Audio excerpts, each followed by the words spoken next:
I'm Samuel Santaella. As a low-income New Yorker, transit affordability impacts my ability to get around the city day to day because it has been assessing when or even if to go to appointments, events, and opportunities. And the legal options available to avoid transit fares, such as walking, are grueling to do in a frequent basis. So I'd like to hear more about your plan for affordable transit. Do you support expanding the fare fares program? Could such an expansion include the Long Island Railroad and Metro North, as well as advocating for updated transfer policies? And generally, what is your long-term vision for delivering a public system, a public transit system that all New Yorkers can more easily afford? Only 40% of people that are eligible for fair fares take advantage of it. That is a failure of leadership in government. And it's our job to ensure that everyone who is eligible, that we conduct outreach to them. And in some instances, think about how we can make enrollment automatic.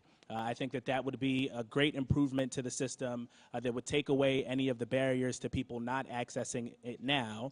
If a New Yorker is already qualifying for SNAP, for City FEPS, for any other program, they should be able to sign up for fair fares very, very easily. And I'll then just tack on one more thing. I would love for Omni to also be taken on the ferry system. The ferry system should be a part of our transit system. We need more, not less, and we need a comprehensive public transit system that is accessible to everyone.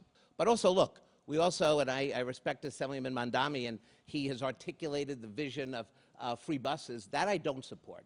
I support targeted affordability. In other words, I want to continue to raise revenue to reinvest in those transit systems to expand buses, to expand the transit opportunities that people have. And I think if we continue to do that and continue to press the legislature, I think we have a real opportunity to expand the system. When someone qualifies for fair fares, why don't we make the renewal automatic for 3 years? It is very, very unlikely, almost impossible, that someone's going to qualify for fair fares in year 1, and then in year 2, suddenly they're going to have so much income they're not going to qualify. It just makes sense to have automatic renewal for a period of time. 3 years sounds about the right approach to me.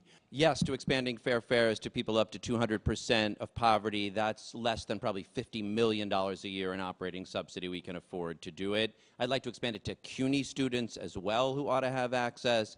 Absolutely yes to integration with regional rail. We are spending a lot of subsidy already on Long Island Railroad and Metro North. We've got those great new Metro North stations going up to Co-op City, but boy, folks who are less than 200% of poverty in Co-op City are going to need fair fares. Let's think Big Two. PATH ought to be integrated with fair fares on the subway so that you could have a one-fare ride to Newark if you're a low-income or a working-class person. We can afford to make these affordability improvements. As in this moment, 1 in 5 New Yorkers cannot afford the fare. And I believe that when we look at that reality, when we look at fare evasion across our bus system being around 50%, we have to understand the systemic issues at the root of this. I support the proposals that you put forward about increasing fair fares to 200%, about the integration into regional rail. I have led letters on that very topic over the last few years. I do that also while putting forward a proposal to make our entire bus system free. And I say that as somebody who launched a program called Fix the MTA, which over 2 years was able to secure $35 million in funding for increased subway service, $12 million in funding for increased bus service, $60 million in a reduction in the proposed fare hike, and $15 million in the creation of New York City's first ever free bus pilot. That bus pilot made 1 bus route free in each borough. When we go for the full approach of making a bus system free, we see that 1, there are benefits in terms of ridership. Ridership went up by 30%. 2, public safety, assaults on bus operators dropped by 38.9%. And 3, environmental impacts where 11% of the new riders were previously driving their own car or taking a taxi, and now they were taking the bus.